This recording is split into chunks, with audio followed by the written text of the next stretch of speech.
keadaan bangsa dalam keadaan senantiasa menerima musibah. Jujur. Ya. Ini yang paling agak sulit mungkin. Nah, betul. Ya, betul. Dilematis nih, jujur gimana, jujur salah nggak jujur salah. Iya, betul. Baik nih Pak Kiai, betapa banyak sifat Rasulullah yang positif, khususnya di sisi kepemimpinannya. Sebenarnya memang tidak hanya untuk kepemimpinan yang punya jabatan, tapi kita juga sebagai manusia kan sama-sama sebagai pemimpin, Pak Kiai ya. Betul, ya. Minimal untuk di keluarga kita sendiri. Iya, seperti itu. Sambil menunggu pemirsa, ya silahkan pemirsa yang akan menghubungi kami di line telepon 5406677 untuk Anda yang berada di Kota Bandung. Kami undang Anda untuk menghubungi kami dalam tema kepemimpinan Rasulullah. Dan untuk Anda yang di luar Kota Bandung, silahkan hubungi di 022540887. Ya, silahkan. Baik, Pak Kiai, berbicara tentang kepemimpinan Rasulullah ini kan kita ingin selalu mentauladani ya. Tapi mungkin ada kiat-kiat supaya kita istiqomah. Sudah tahu, terus bagaimana supaya kita istiqomah seperti itu? Baik, yang pertama nampaknya sejarah Rasulullah harus kembali diangkat, harus kembali dikaji, harus kembali disosialisasikan, sehingga generasi muda bangsa ini jangan sampai salah mencari idola. Betul. Kita prihatin, Neng Atia. Banyak anak-anak sekarang misalnya idolanya Hitler. Oh iya, betul. Idolanya Napoleon. Idolanya artis Mao Zedong. Misalnya gitu ya. Malah di kalangan muda sekarang, saya sendiri tidak menjadi habis pikir. Banyak yang misalnya mengambil idolanya itu Che Guevara. Che Guevara. Ya, itu kan gambar foto Che Guevara banyak di kamar anak-anak muda. Ya. Padahal kalau kita bandingkan dari sisi kepribadian, tidak ada apa-apanya dibanding dengan Rasulullah. Ya. Itu yang pertama. Kita perlu mengkaji kembali, mensosialisasikan sejarah kehidupan Rasulullah. Krisis idola ya, Pak Ustadz? Ya, krisis idola. Kita akan lanjutkan nanti ya. Ya, silahkan. Assalamualaikum. Waalaikumsalam warahmatullahi. Dengan siapa? Halo, Teh. Dengan siapa, Teh? Dengan Bu Lili. Bu Lili di mana? Di Bandung. Di Bandung? Iya. Ya, silahkan, Teh. Maaf nih, saya tadi mungkin melenceng dari permasalahan ya. Dari tema ya. Dengar kesederhanaan sifat Rasulullah dengan kondisi materi gitu ya, dia tidak materialistis lah ya. Tadi Rasulullah meninggal hanya memiliki 3 jubah kalau nggak salah ya tadi. Betul. Sampai dia punya pakaian yang masih pakaian tentara yang masih digadaikan ya. Di sini saya melihat ingin menanyakan apa sifat Rasulullah yang menggadaikan itu seperti kita sekarang. Kebetulan kita dengan kondisi kita misalnya untuk menggadaikan itu apa dihalalkan gitu. Itu aja mungkin saya nanyakan. Sifat Rasul itu. Baik. Iya, Nah, itu ya Bu Lili ya. Assalamualaikum warahmatullahi wabarakatuh. Terima kasih. Bu Lili jeli juga ini ya tentang sederhana. Mungkin bisa langsung dibahas Pak Kiai ya. Bu Lili, tentu saja kondisi ketika itu dengan kondisi kita sekarang agak berbeda. Kalau zaman Rasulullah, betul-betul Rasulullah memang sudah tidak memiliki benda yang lain. Sama sekali. Rasul tidak punya sawah, Rasulullah tidak punya tanah, Rasulullah tidak punya perhiasan, dan sebagainya. Kemudian yang kedua, Rasulullah terpaksa menggadaikan ketika itu karena adanya tuntutan untuk bisa menghormati tamu. Tamu adalah raja gitu ya. Tamu adalah raja. Tamu harus dihormat. Untuk menghormati Rasulullah harus menyediakan hidangan, minuman, dan sebagainya. Nah, sementara kondisi kita sekarang, saya yakin agak berbeda. Semiskin-miskinnya seseorang, biasanya masih ada yang lain-lain. Masih ada tabungan, masih ada tabungan dan sebagainya. Disinilah yang saya katakan. Namun dalam persoalan menggadaikannya saya kira sama. Saya kira sama. Mudah-mudahan kebudayaan menggadaikan ini secara lambat laun bisa sirna, karena walaupun bagaimana itu adalah sesuatu yang negatif. Kebiasaan tersebut ya tidak jarang karena bermula dari pola hidup yang cukup konsumtif. Itu mungkin Mbak Lili. Menarik sekali ya ini. Oke, bicara tentang sederhana, Rasulullah kan sederhana buat sendiri, tetapi beliau mencoba memberikan yang terbaik untuk tamu. Kalau sekarang kan kita nyuguhin tuh apa adanya, betul. sampai menggadaikan luar biasa. Betul. Baik, sambil menunggu apa mungkin bisa dilanjutkan yang tadi tentang Rasulullah. Kita harus menghadirkan sejarah Rasulullah dengan cara dipublikasikan. Lalu apalagi nih Pak? Kemudian yang kedua, memang nampaknya hadis-hadis yang erat kaitannya dengan kepribadian, ya, hadis-hadis yang erat kaitannya dengan akhlak, ya, hadis-hadis yang erat kaitannya dengan pengaturan kehidupan sosial, ini nampaknya perlu diangkat lebih jauh. Sekarang ini nampaknya sebagian besar umat banyak terjebak kepada hadis-hadis yang itu lebih mempersoalkan masalah furu, masalah perbedaan pendapat, masalah hukum. Padahal di pihak lain masih sangat segudang hadis-hadis yang erat kaitannya dengan akhlak. Misalnya, ya, sikap Rasulullah mengutamakan orang lain, ada sebuah hadis yang mengatakan demikian, la yu'minu ahadukum hatta yuhibba li akhihi ma yuhibbu li nafsihi. Belumlah sempurna iman seseorang, atau tidak beriman malah, ya. Belumlah beriman seseorang apabila dia belum sanggup mencintai saudaranya sebagaimana dia mencintai dirinya sendiri. Sedemikian rupa Islam mengutamakan yang namanya kasih sayang dalam kehidupan. Saling hormat, saling menyayangi, saling mengasihi, dalam artian hubungan sesama manusia. Rasa sosial yang tinggi mungkin, Rasa sosial ya? yang tinggi. Nah, ini nampaknya sudah jarang diangkat. Lebih jarang ya, padahal paling penting itu ya. Ya, Kita teruskan lagi. Assalamualaikum. Halo. Ya, halo. Assalamualaikum. Aduh, sayang sekali. Teknis nih. Oh ya, ada. Terima kasih. Silahkan Bapak. Silahkan. Assalamualaikum. Salam. Dengan siapa? Dengan Yana di Bandung. Yana.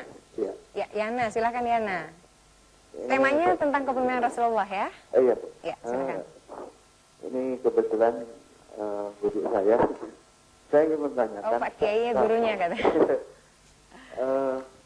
Di zaman sekarang itu sepertinya ketebalan Rasulullah itu sepertinya hampir sirna gitu. Hampir sirna ya?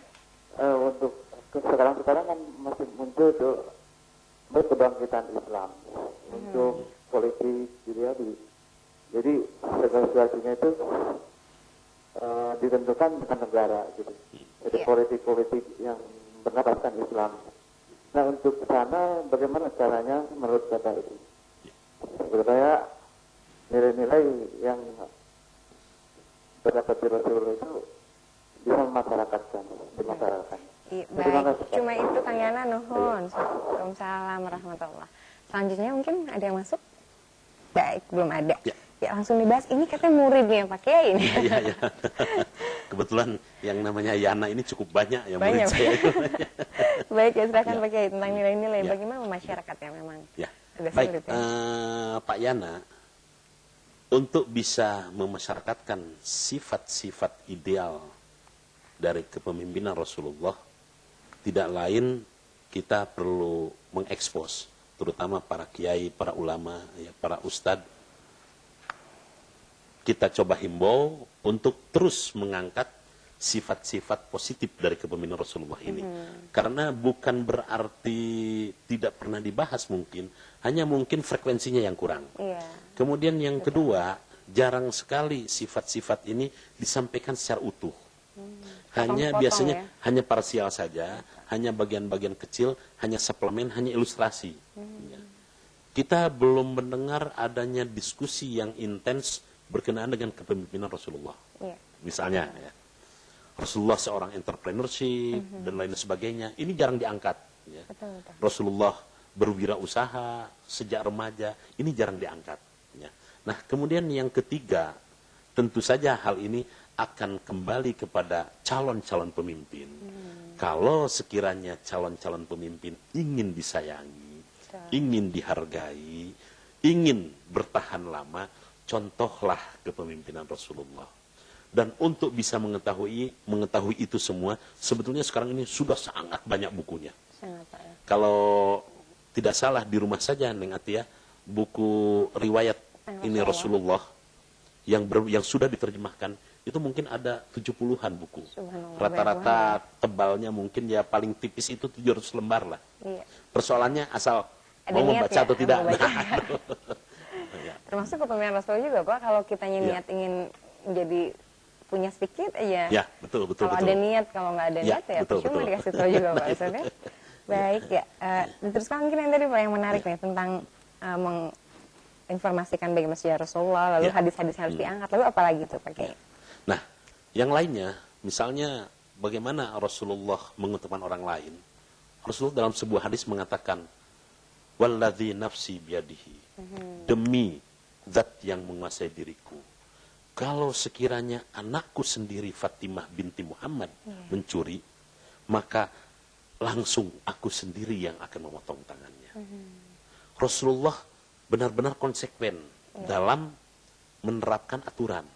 Ya. Kalau kita tidak, untuk keluarga kita begini aturan, untuk orang lain demikian. Rasulullah tidak. Ya. Rasulullah terapkan terlebih dahulu di keluarganya.